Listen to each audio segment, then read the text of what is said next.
fiscalización. Exacto, la fiscalización por un lado y el tema de los medios de información, en algún momento tendrá que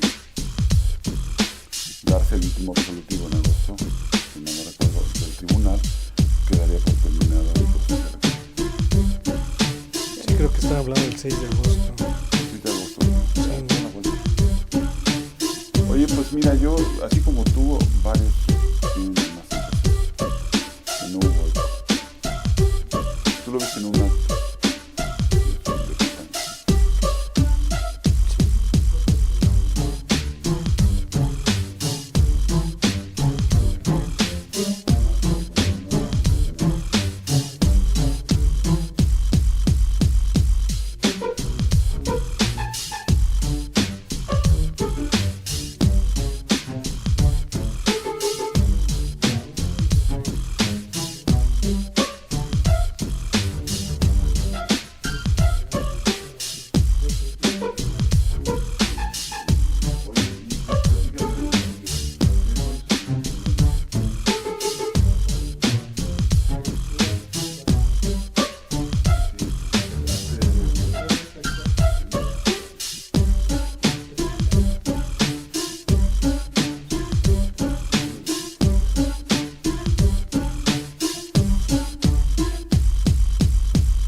Amigos, muy buenas tardes. Como todos los miércoles estamos aquí en Contrapunto TV, que se transmite a las 13 horas por aztele.tv. Como se anunció con anticipación, hoy tenemos un programa muy especial de nuestro ciclo sobre qué va a pasar con los diversos partidos que participaron en el pasado proceso electoral, sobre todo aquellos que integraron el frente por México al frente. Por México al frente. Ya vimos el caso del PRD, ya vimos el caso del PAN, y pues no podía faltar el caso del Movimiento Ciudadano. Y bueno, pues tenemos el honor, el gusto que esté con nosotros, nada menos que don Alejandro Chanona. Qué gusto que estés con nosotros. Ustedes saben que es un distinguido político, destacado miembro del Movimiento Ciudadano.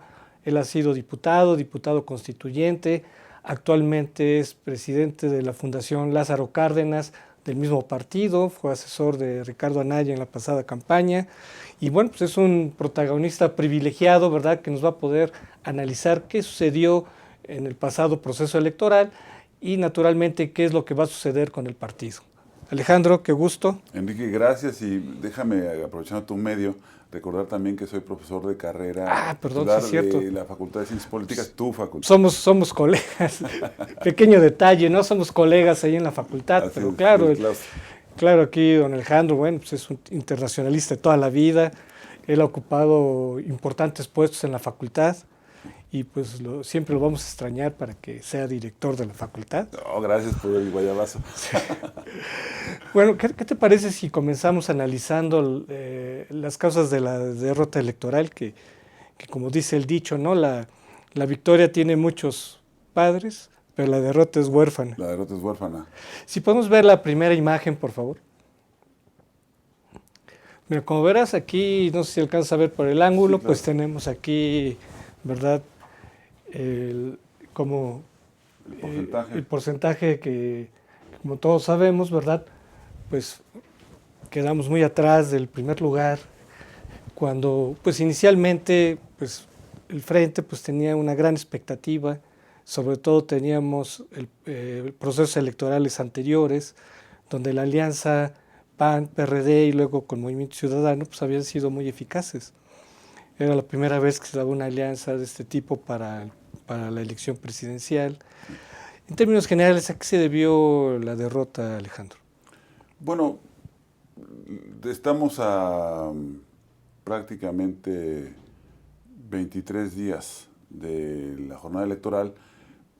Parecerían días relativamente distantes de la jornada, pero sigue estando muy fresco lo que sucedió. Lo contundente fue un triunfo muy importante, yo diría inédito, de un candidato de izquierda a la presidencia de la República, Andrés Manuel López Obrador, que prácticamente le sacó al segundo lugar por la gráfica que presentas, arriba de 30 puntos. Y en ese sentido, La primera respuesta que yo daría es que la gente tomó la decisión de votar por quien consideraba era el que banderaba la idea del cambio. Si tú revisas datos e indicadores, había un anhelo social de que hubiera un cambio. Y esto era un poco siempre en contra de los partidos tradicionales. Y segundo, había un gran porcentaje del electorado, cerca del 80%, que quería al PRI fuera de Los Pinos. Pero no solamente se responde así, es decir, es una respuesta en un sentido cualitativo, pero también en un sentido del proceso mismo hubo cosas que creo que no deben de ocurrir, que fue, en nuestra perspectiva, el uso faccioso de las instituciones y la embestida de gobierno en contra de un candidato, en este caso Ricardo Anaya, en este caso nuestro candidato presidencial, que violentó fundamentalmente el principio de equidad. Y en ese sentido, junto con pegados, si me permites la metáfora, se dieron las condiciones para que uno, en el enfrentamiento entre el gobierno y nuestra coalición, particularmente contra Ricardo Anaya, se pudiera despegar en el primer lugar.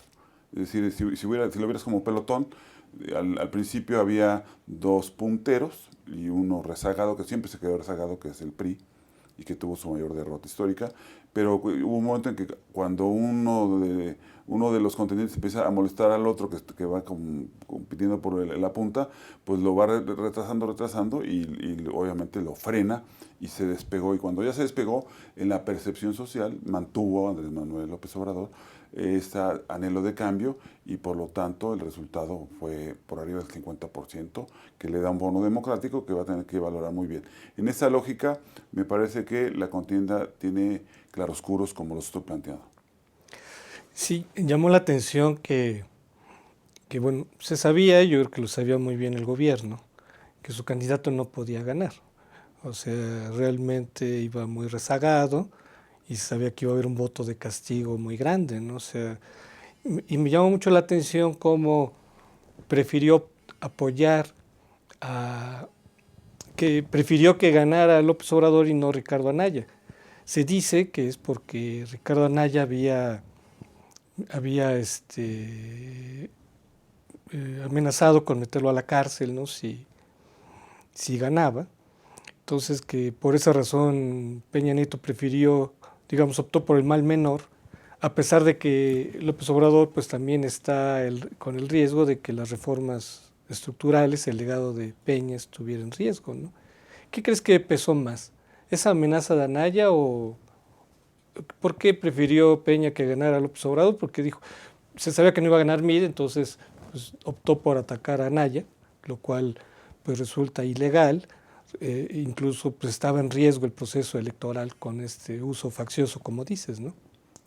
Bueno, mira, la historia se irá escribiendo y habrá de surgir nueva información que permita documentar lo que nosotros planteamos en su momento como coalición. La idea fue clara, se planteó que el presidente de la República había pactado con el candidato de la coalición Juntos Haremos Historia, Andrés Manuel López Obrador, y que eso permitió que el empeño del candidato del PRI, en este caso de Mid, por supuestamente acercarse al segundo lugar y ganar el segundo lugar, en realidad era una labor de zapa para descarrilar la candidatura, que empezó muy bien, insisto, si tú revisas el proceso electoral entre la pre-campaña e intercampaña, llegó a estar a pocos puntos de López Obrador Anaya, pero sin duda la embestida, el ataque sistemático,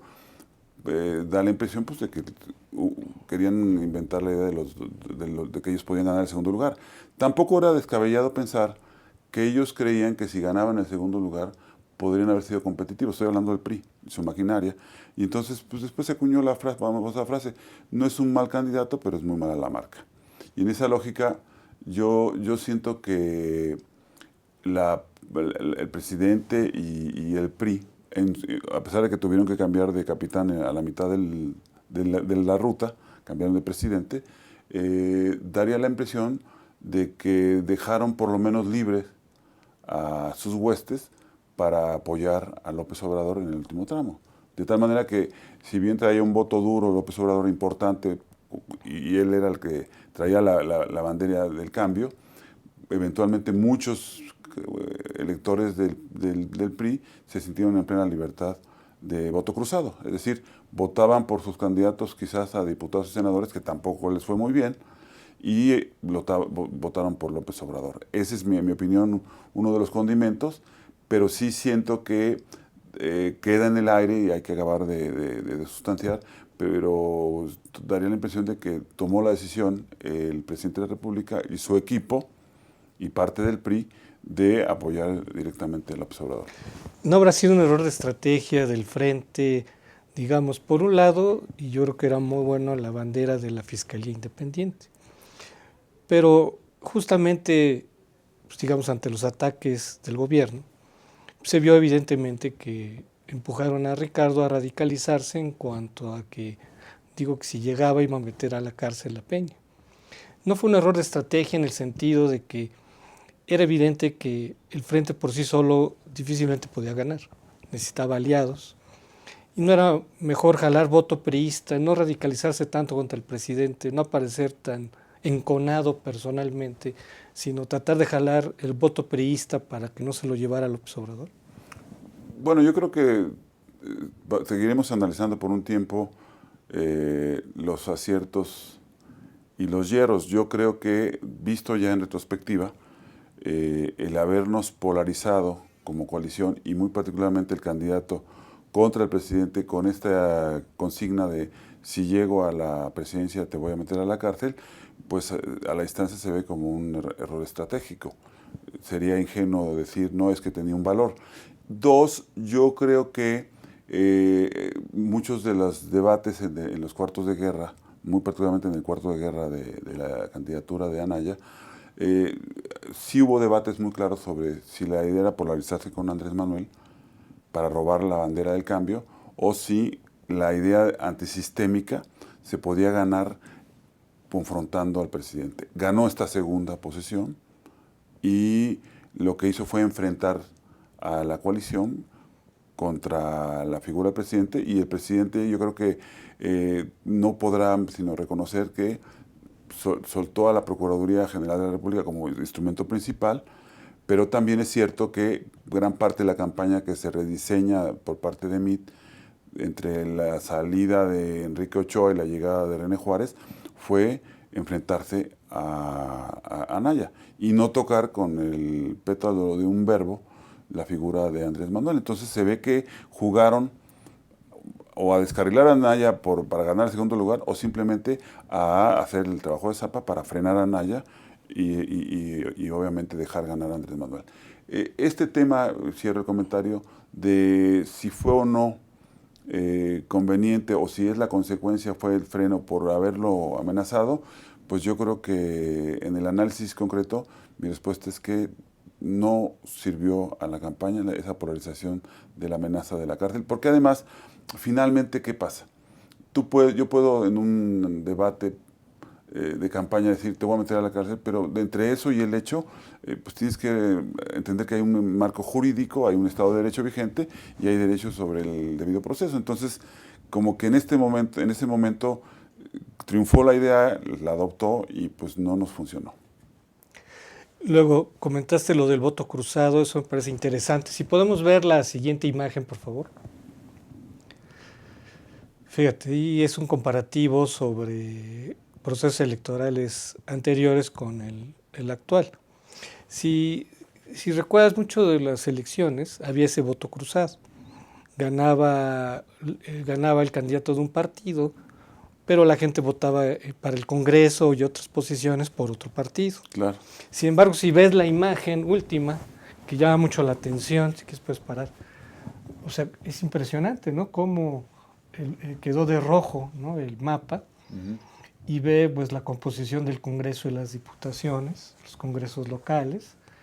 O sea, ahí no se ve que hay voto cruzado, ¿no?, sino que se ve que hubo un voto muy duro, y eso se me hizo un comportamiento del electorado muy especial, de cómo por lo menos en el plano federal, no solo votaron por Morena, sino también por diputados y por senadores en el plano federal.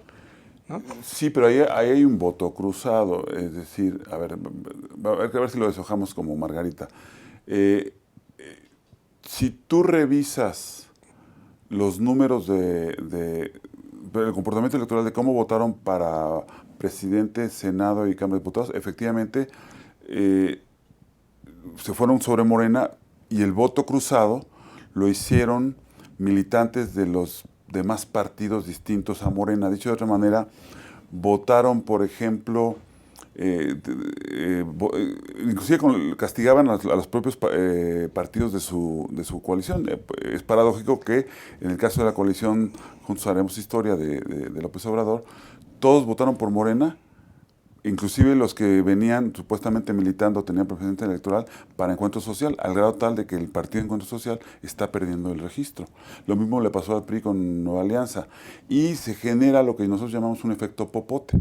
Se van con la marca del partido predominante y se olvidan de los partidos de menor tamaño.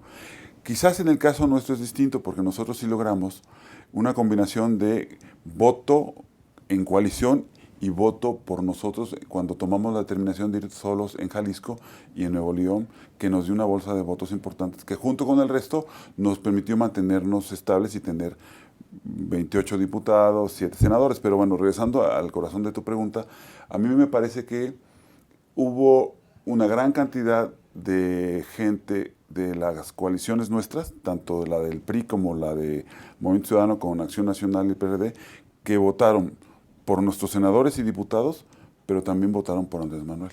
Ese es el voto cruzado al que yo me refería. Ah, ok. Sí, efectivamente estuvo la semana pasada José Irán Moreno, Sí. y él reconoció que en el PRD, pues podríamos decir hubo traición, ¿no? Con esa palabra traición, porque muchos PRDistas no votaron por Anaya, sino que se fueron por otras opciones. Lo más seguro es que haya sido por López Obrador, ¿no? O sea, Sí. reconoció que el PRD falló porque muchos PRDistas no se sintieron identificados con Ricardo Pero Anaya. Enrique, ahí te tengo que decir algo en autocríticas. Si no somos autocríticos, buscamos en algo externo a nosotros la causa de nuestros problemas. Yo creo que hubo un problema interno de la coalición, de la que por cierto me siento muy honrado de haber participado y me siento muy agradecido de haber estado cerca del equipo, pero en una crítica que puede ser pública, que no es denostativa, sino objetiva, nosotros hicimos el mayor esfuerzo de ensamblar las estructuras de partido a lo largo de la negociación previa a la firma y consolidación de la coalición, y luego en los 3 meses de campaña se hizo un esfuerzo por generar las empatías que construyeran la identidad. ¿Para qué? Para que los votos duros y los militantes de los 3 partidos entendiéramos algo elemental, que el candidato de la coalición y de todos era Ricardo Anaya. Y eso no se logró óptimamente, esa es la autocrítica. Es decir, por más que hicimos campañas sin candidato, donde los líderes del Cuarto de Guerra, que incluía a Jesús Ortega, a Rubén Aguilar, a Jorge Castañeda, a mí y a otra serie de personajes, hicimos un esfuerzo por ir como a empujar la cohesión. No fue al 100. Y segundo, quizás no hubo una maquinaria suficientemente organizada para que la propaganda de las candidaturas locales tuviera siempre el condimento de la propaganda federal para la presidencia. Y eso no permitió, en mi opinión, y lo digo con autocrítica, crear el efecto Anaya. Y el efecto Anaya hubiera sido que tú tuvieras en tus encuestas que iba o a la par de tus candidatos locales o federales para Senado y Diputación, o arriba. Entonces, ¿qué pasó al revés? Pues Andrés Manuel, el efecto Andrés Manuel permitió que gente que en su vida se iba a imaginar que iba a ganar, ganó, y déjame usar una palabra coloquial, ganó de pechitos y casi sin hacer campaña por el efecto López Obrador. Ese es un balance, en mi opinión, que se puede hacer ahorita y que no nos impide reconocer algo muy importante. En el control, en la gestión de crisis, pues, cada partido tendremos que hacer un balance interno y valorar las cosas. Yo digo que tenemos que hacer un balance por algo elemental, porque en términos de la teoría de la democracia, tenemos ya un nuevo partido cuasi hegemónico, en donde lo que tenemos que construir es una oposición que permita pesos y contrapesos. Quizás eso lo podemos hacer en la última parte de tu programa, pero sí decirte que autocríticamente, entre la embestida y los problemas internos, hay que reconocer, pues no pudimos llegar a la meta de construir esta candidatura y yo insisto, hay que tener madurez para aceptar. Hubo otro fenómeno también que contrastó con anteriores procesos, el comportamiento de los medios de comunicación, las televisoras. Yo creo que las televisoras cumplieron un papel decisivo también en este efecto López Obrador. ¿Cómo ves eso? Sin duda, yo creo que en teoría política y en teoría de la comunicación, que tú eres un experto, además en otras materias, yo creo que tendríamos que hacer un balance cómo el poder de la comunicación, como cuarto poder, acuérdate teóricamente, se alineó o no con Andrés Manuel. Bueno, daba la impresión de que a partir de la forma en que se recompone el discurso y la narrativa de Andrés Manuel, se mueve de la izquierda radical, de la mafia del poder, los empresarios rapaces, a un centro cuidadoso donde deja de adjetivar y en reciprocidad los medios lo dejan de atacar. Y en ese sentido, creo que tendríamos que analizar con más contemplación cómo se realinean presidencia, PRI, el PRI de la presidencia, no todo el PRI, los medios de comunicación y el equipo de Andrés Manuel. Donde Andrés Manuel, a diferencia del 12 y del 6, empieza a dialogar con quien no dialogaba y en la recomposición de su equipo mete nuevos actores. Sin duda, por ejemplo, y lo digo porque lo conozco bien, con gran eficacia, invita a Alfonso Romo como un gran interlocutor con la clase empresarial de este país. Amigos, vamos a hacer una pausa y regresamos.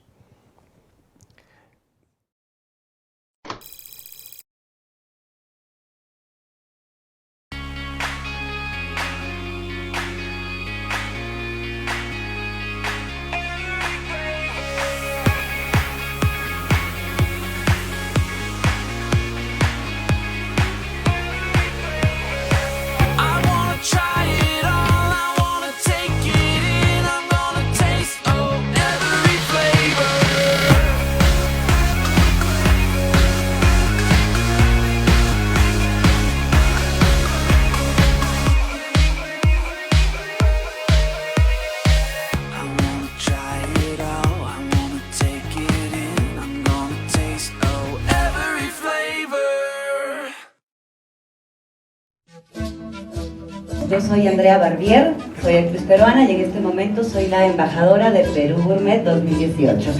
Perú Gourmet es un festival gastronómico peruano, es el más grande que se realiza en México ya desde hace muchísimo tiempo.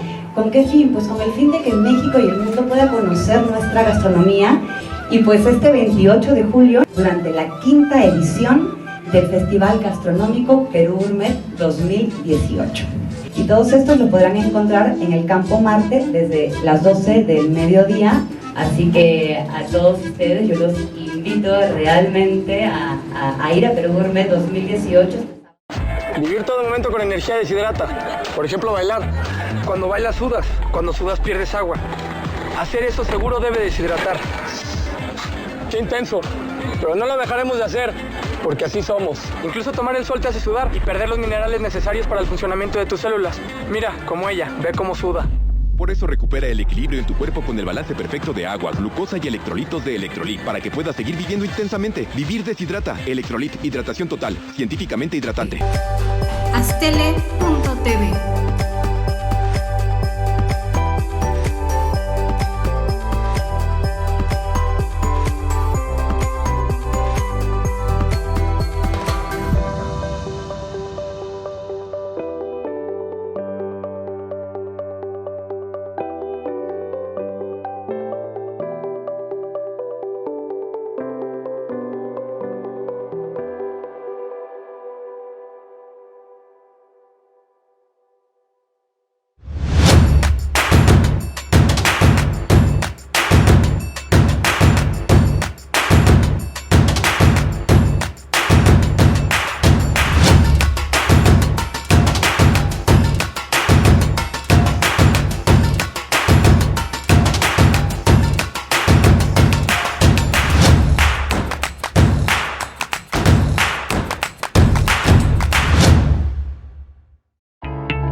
seguros que construyendo a través de la gente podremos trabajar y sobre todo contribuir en los resultados de su negocio.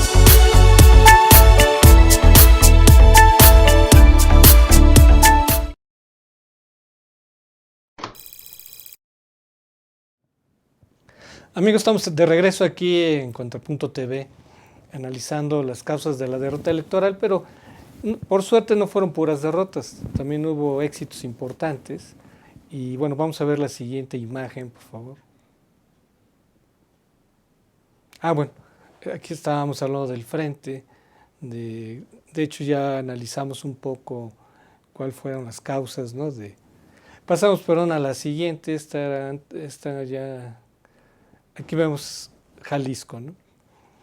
Aquí como podemos ver, pues Enrique Alfaro ganó la elección en Jalisco.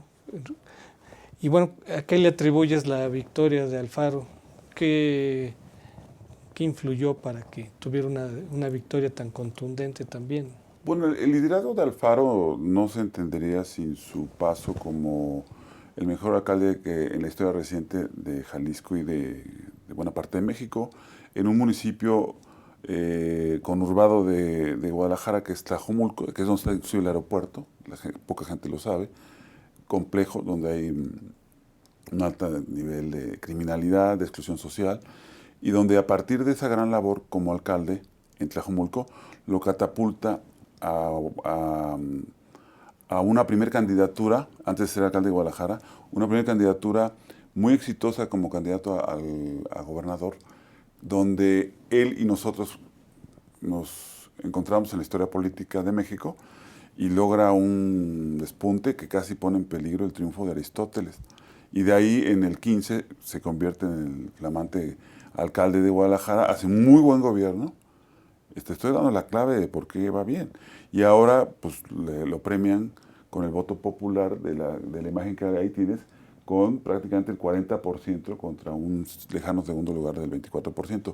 Casi dos por uno. 2 por 1. ¿Por qué gana? Porque sabe gobernar. ¿Por qué gana? Porque las prácticas con las que él gobierna son muy sencillas, pero requieren un empaque de visión de Estado y un gran empaque ético. Es muy sencillo. Transparencia, rendición de cuentas, revocación de mandato, gobierno austero y presupuesto participativo.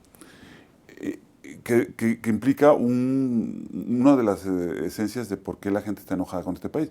Este es el antídoto contra varias cosas que la gente ponderaba más. Si tú revisas la encuesta nacional de victimización, la ENVIPE, y le preguntas a la gente cuál es lo que más le preocupa de su vida cotidiana, es la inseguridad. Si le preguntas a la gente si vive seguro en su ciudad, te dice que no. Por encima de corrupción y por encima de desigualdad. Entonces, en esa lógica, lo que él construyó fue un modelo de buen gobierno, que ahorita lo está premiando y que pues obviamente le permitió ganar, y que además le permitió ganar con la marca de Movimiento Ciudadano. No necesitaba ni la del PAN ni la del PRD, y fue un acuerdo previo a la coalición. Nunca nos peleamos por eso. Oye, pero me llama la atención de Jalisco, donde está el cártel Jalisco Nueva Generación, ¿no? Que no es cualquier cártel, ¿no? Es de los más poderosos, de los más sanguinarios que hay en la historia del país. Yo creo que el más poderoso ahora. Sí, es el más poderoso y también de los más sanguinarios, ¿no? Así es. ¿Cuál ha sido la fórmula? ¿Cuál fue la fórmula, por ejemplo, en Guadalajara para combatir la inseguridad? Él trae un modelo de seguridad ciudadana, un modelo de seguridad metropolitana que le ha permitido reducir los niveles de violencia. Ahora, cualquiera que crea que entrar a gobernar y por el hecho de entrar a gobernar con una visión distinta va a poder reducir los niveles de violencia, puede ser un acto de ingenuidad.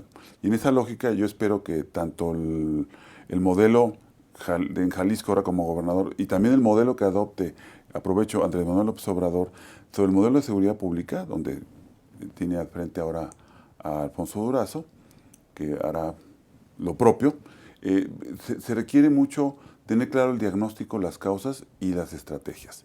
Suena fácil, pero no ha funcionado el modelo histórico, ni el modelo que traían de seguridad pública Fox y el propio, bueno, mucho menos Calderón, pero tampoco el modelo de recentralización en gobernación que trató de instrumentar Peña, o sea, no se pudo.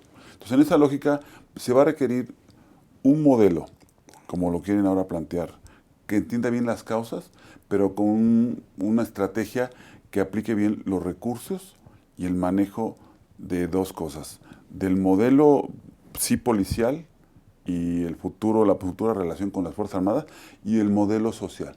Mientras no se logre romper el círculo perverso entre la debilidad institucional de las policías, la desigualdad y el poderío que han adquirido el crimen organizado, la violencia estructural continuará. Entonces, esta convocatoria ahorita que hagan cada uno, Enrique en el estado de Jalisco y Andrés Manuel a nivel nacional, que por cierto el 7 arrancan las consultas, pues las cosas no van a marchar bien. No es fácil, y no estoy diciendo que sea la rifa del tigre, pero es una de las tareas fundamentales que le urge a esta sociedad, reducir el nivel de violencia.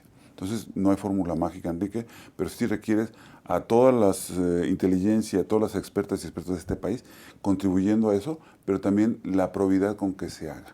Porque hasta ahorita lo más débil que tienes en el eslabón es el gobierno, la seguridad municipal.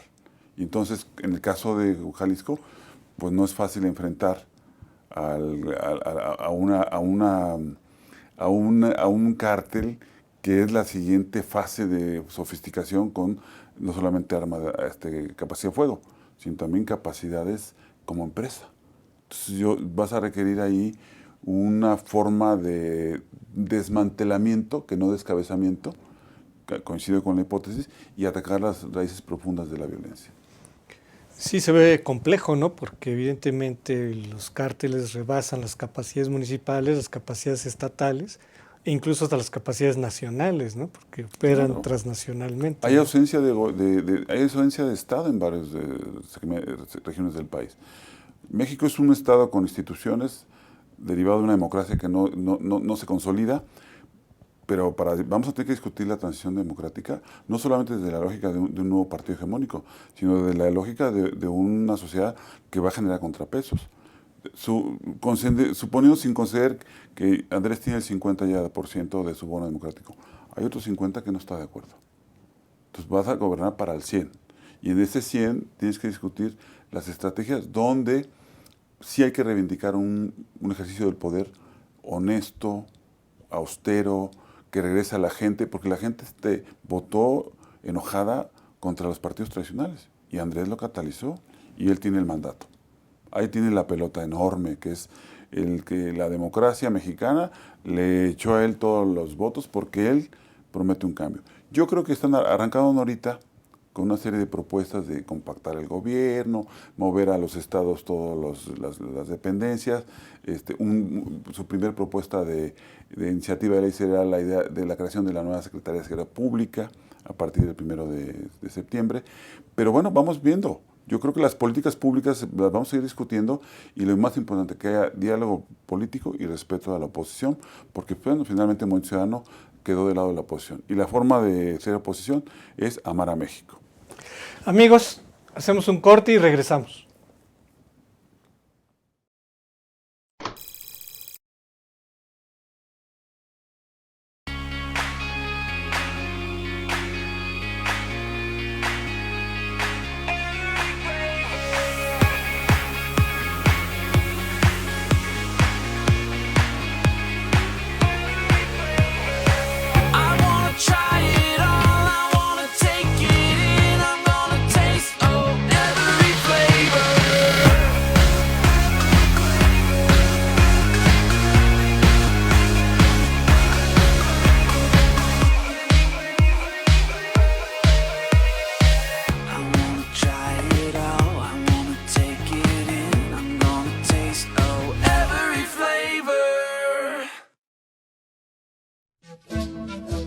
Yo soy Andrea Barbier, soy actriz peruana y en este momento soy la embajadora de Perú Gourmet 2018. Perú Gourmet es un festival gastronómico peruano, es el más grande que se realiza en México ya desde hace muchísimo tiempo. ¿Con qué fin? Pues con el fin de que México y el mundo puedan conocer nuestra gastronomía y pues este 28 de julio, durante la 5ª edición del Festival Gastronómico Perú Gourmet 2018. Y todos estos lo podrán encontrar en el Campo Marte desde las 12 del mediodía. Así que a todos ustedes yo los invito realmente a ir a Perú Gourmet 2018. Vivir todo momento con energía deshidrata. Por ejemplo, bailar.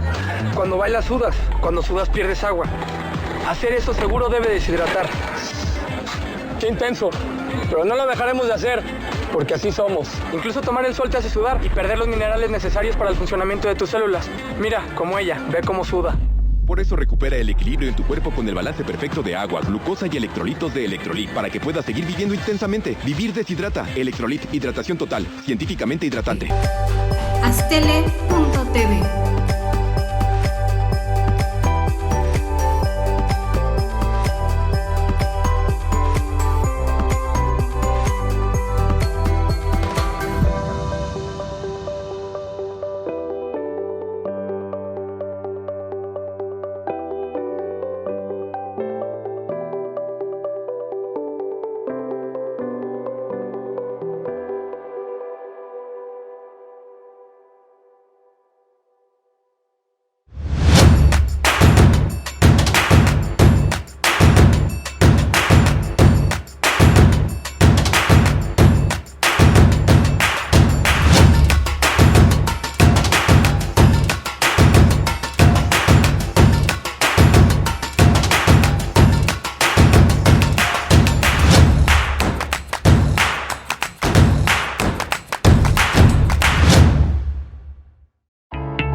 Estamos seguros que construyendo a través de la gente podremos trabajar y sobre todo contribuir en los resultados de su negocio.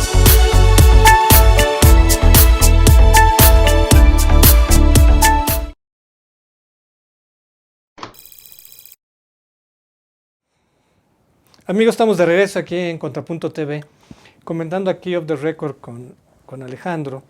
Comentaba que, bueno, pues después de la derrota electoral, bueno, pues viene un periodo de análisis, de reflexión, pero también de recomposición de todos los partidos, ¿no? Entonces, pues le comentaba que pues Movimiento Ciudadano, a diferencia de otros partidos, no se me hacía que fuera una marca ya quemada, sino al contrario, que una marca que yo le veo potencialidad, ¿no, Alejandro? Bueno, mira, es una identidad, el Movimiento Ciudadano muy fresca, que también está refrescando sus cuadros. Como ustedes van a ver en los medios como el tuyo y en otros más, en televisión pública y demás, el tipo de personajes que ahora estamos invitando a participar, con la lógica siempre de Movimiento Ciudadano de nosotros no queremos que se afilien, queremos que participen, somos un vehículo. De hecho, cuando tú le preguntas a Alfaro que si es militante, te dice no, pero Movimiento Ciudadano es el vehículo. Y sucede que sus principales colaboradores han utilizado Movimiento Ciudadano para representar lo que representan y han instrumentado estrategias sobre la austeridad que llevamos pie puntillas en el Congreso, renunciando a los bonos especiales, al seguro de más gastos médicos mayores y ahorita y promoviendo causas como el fin del fuero, etcétera. Pero regresando a esto, en esta coyuntura yo destacaría el triunfo como de diputado local en Nuevo León de don Algo Colosio, que sin grandes recursos, pero con una agenda clara, ganó de manera contundente su distrito. O el senador Samuel García, que sin otro partido que no fuera Movimiento Ciudadano, convenció con una buena estrategia de comunicación, pero con una agenda también de este calibre como la que tiene Movimiento Ciudadano, que podía tener la confianza de los habitantes de Nuevo León y pues, ganó con el 25% de los votos. Y así vas a ir viendo resultados muy particulares de lo que hoy representa Movimiento Ciudadano.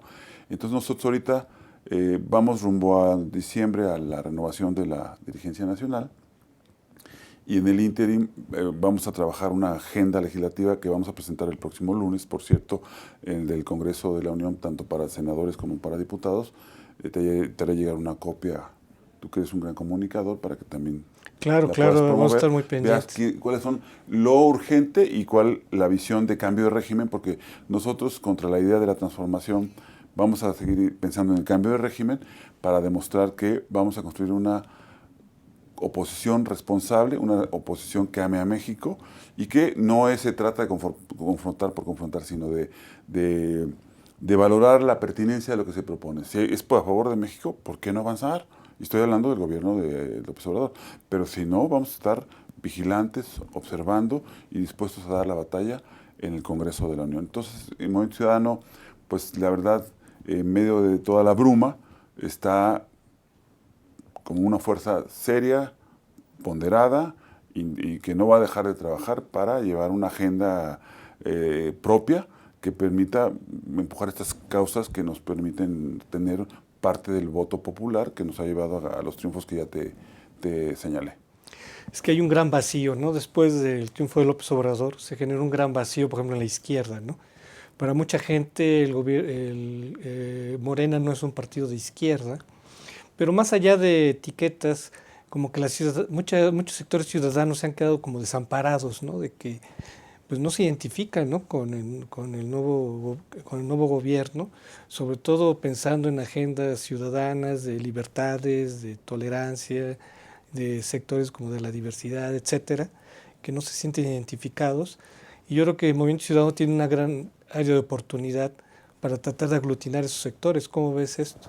Nosotros vamos a mantener nuestra agenda en defensa de los derechos fundamentales, las libertades fundamentales de la ciudadanía. Nosotros, desde la Asamblea Constituyente, donde fui diputado constituyente, fuimos contundentes en torno, por ejemplo, al cannabis y su uso medicinal y terapéutico en relación al cannabis con uso recreativo, que se va a debatir ahora y que lo ve con buenos ojos la administración por venir, el tema de los derechos fundamentales de LGTBI, desde luego empujamos la idea de la seguridad ciudadana, y yo creo que estas causas, más lo que ya te relataba de los buenos gobiernos, va a seguir siendo una causa nuestra. Que la gente sepa que tiene Movimiento Ciudadano un vehículo para empujar su voz y que este tipo de causas progresistas van a seguir siendo parte de nuestra identidad y no vamos a permitir que haya regresiones. Es decir, que el futuro inmediato del sistema político, no solamente de la ciudad, sino del resto del país, no lleve a regresiones autoritarias, es decir, a la sobreconcentración del poder. Que hay contrapesos y que tengan claridad de que pues, cualquier regresión no puede ser a costa, dicho de otra manera, pero cualquier intento de gobierno que quiera vulnerar los derechos y las libertades va a necesitar de un vehículo y que que ya hay señales muy riesgosas, ¿no? La actitud de López Obrador frente al INE ya revela un autoritarismo peligroso porque es un órgano autónomo, ¿no? Entonces, si los órganos autónomos pueden quedar de rehenes del presidente, es muy peligroso para la democracia. Yo creo que lo que ahí debe pasar es, a ver, algo muy interesante sobre esto, en mis comentarios finales. Yo veo un fenómeno atípico de la dualidad que representa en nuestro sistema electoral, que se genera entre que gana un candidato, recibe su constancia y toma el poder o toma la protesta del poder. Son 5 meses donde tenías una dualidad y donde el presidente electo discretamente iba tomando las protagonismo riendas, ¿no? Y las riendas. Aquí no, aquí se aceleró. Entonces viene, por ejemplo, el secretario de Estado con un mensaje y va a Los Pinos en la mañana, es metafórico, y en la tarde está en la Roma. Y viene también la secretaria del Interior y viene también en la mañana a Los Pinos y viene para acá. O van a la negociación del Telecán y ya llevan un observador. Es decir, la velocidad con la que está tomando las riendas López Obrador es atípico y llama la atención la actitud no complaciente, pero sí cómoda de la administración Peña actual. Entonces, yo espero que todo esto sea por el bien de México. No lo sobrecalifico, pero como que debe haber cierto ritmo para hacer las cosas. Y en ese sentido tener claro que muchas de las medidas que ellos tomaron se van a discutir en el Congreso, y si nosotros y nuestras fracciones parlamentarias no están de acuerdo porque viola algún derecho o porque no viola la Constitución misma, levantaremos la voz. También suena peligroso estas coordinaciones estatales, ¿no? que quieren desaparecer las delegaciones federales, y pareciera que todos estos programas que manejan las delegaciones ahora queden en manos de coordinadores, que se vuelvan enlaces entre el presidente y los distintos gobiernos. Y para colmo, por ejemplo, pensando en el ejemplo de Jalisco, ¿no? Que suena mucho Carlos Lomelí, que fue el rival de Alfaro, lo quieren poner en la coordinación, pues con una mala intención, diremos, de que él ya se perfila como el rival, ¿no? del partido, ¿no? y justamente para evitar, por ejemplo, que Enrique Alfaro, que a pesar de que dijo que él no quiere ser candidato a la presidencia, pues buscarían anularlo, ¿no? Para que no creciera, ¿no? Mira, yo lo que diría en este momento, con el corazón en su lugar y la mente fría, es: nosotros vamos a ser una posición respetuosa siempre y cuando no haya arbitrariedades. Si las cosas que ellos quieren instrumentar, de la índole que sea, incluyendo lo que acabas de comentar, va en contra de una vida democrática, de respeto mutuo, a las minorías, al pacto federal, a los órdenes de gobierno, a los derechos fundamentales de quien sea, nosotros no vamos a estar de acuerdo y vamos a saltar. Si lo que plantean va a favor de México y es para reducir la violencia, la corrupción, la desigualdad, nos podemos poner de acuerdo. Todo el mundo proclamamos de los cánceres que sufre este país en sentido social. Entonces yo sí creo que debemos de advertir que no se trata ni de carro completo, ni de poder absoluto, ni de absoluto poder, sino se trata de que sepan la ciudadanía, en medios tan importantes como el tuyo, de que tiene que haber contrapesos. Creo que hay México, democracia y economía para los siguientes siglos, pero sí advertir ahorita que no queremos una visión de la presidencia imperial reeditada, porque no va por ahí nuestra visión de país. Sí, porque con base a la fuerza parlamentaria que tiene Morena y con base en los congresos estatales, ellos tienen altas probabilidades de incluso modificar la Constitución, ¿no? Y con base al estilo que viene el próximo presidente, pues se ve que va con ese objetivo, ¿no? De incluso a lo mejor ya no es necesario hacer otra constitución, sino hacer reformas constitucionales y legales, porque los van a requerir para llevar a cabo, por ejemplo, la descentralización o la austeridad, etcétera, ¿no? Entonces yo creo que el gran reto del partido es crecer a nivel ciudadano para justamente evitar que se dé ese fenómeno, ¿no? Yo, por ejemplo, creo que va por ahí. A ver, la arquitectura de lo que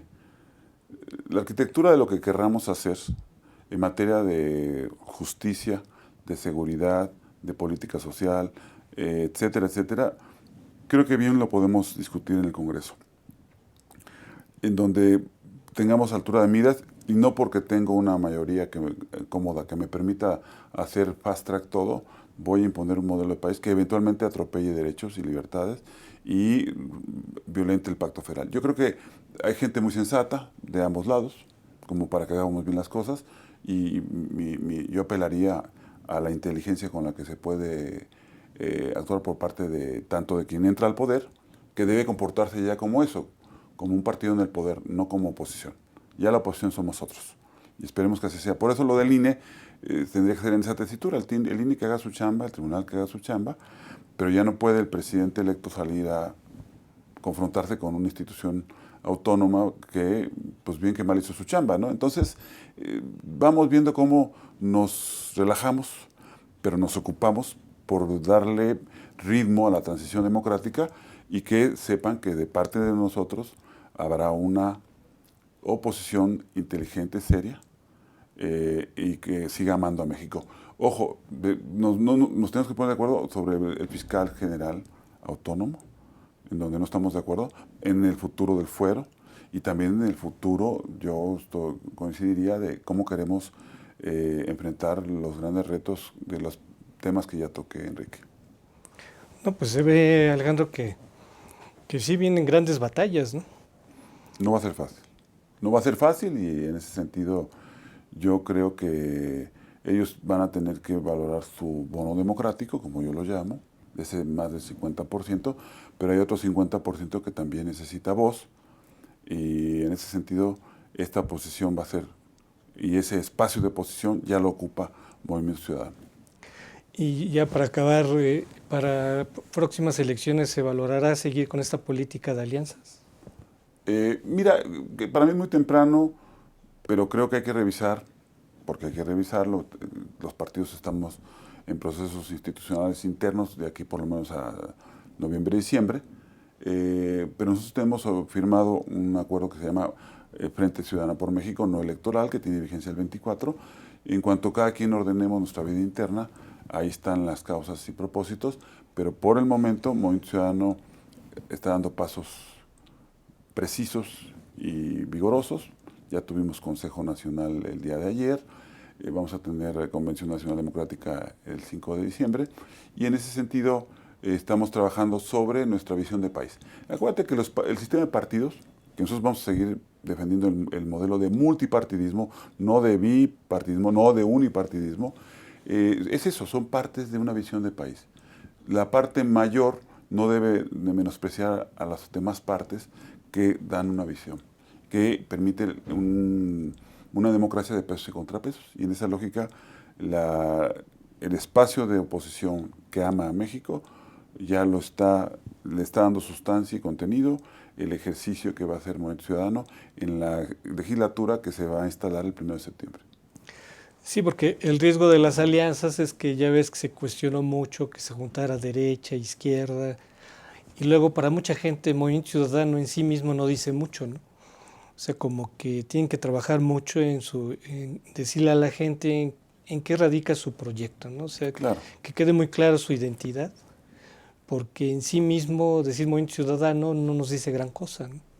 Lo que pasa es que siendo un partido que se reconvierte a principios del primer decenio de este milenio, en un partido que claramente es socialdemócrata, es un partido de centro-izquierda, que entendió un poco también esta sobreideologización izquierdas-derechas, pero que no pierde su esencia socialdemócrata, entendió que las prácticas y las buenas prácticas de lo que quiere la ciudadanía es esta lógica de empoderarla, es decir, si tú no regresas a la democracia participativa, a la ciudadanización de la política y a la idea de reencuentro entre el poder y el ciudadano, pues de nada vale la pena la ideología, porque de pronto tienes radicalismos en izquierdas y derechas y no llegas a ningún lado. ¿Sería un partido de causas, diremos? Yo creo que es un partido de causas ciudadanas, progresistas, y el progresismo no es incompatible con la ciudadanización de la política y con las grandes causas de la socialdemocracia, en donde estamos del lado de las causas fundamentales de la sociedad, que tiene que ver con esta idea de la corrupción, de la desigualdad, de la inseguridad y de todo lo que requiere un país hambriento de cambio.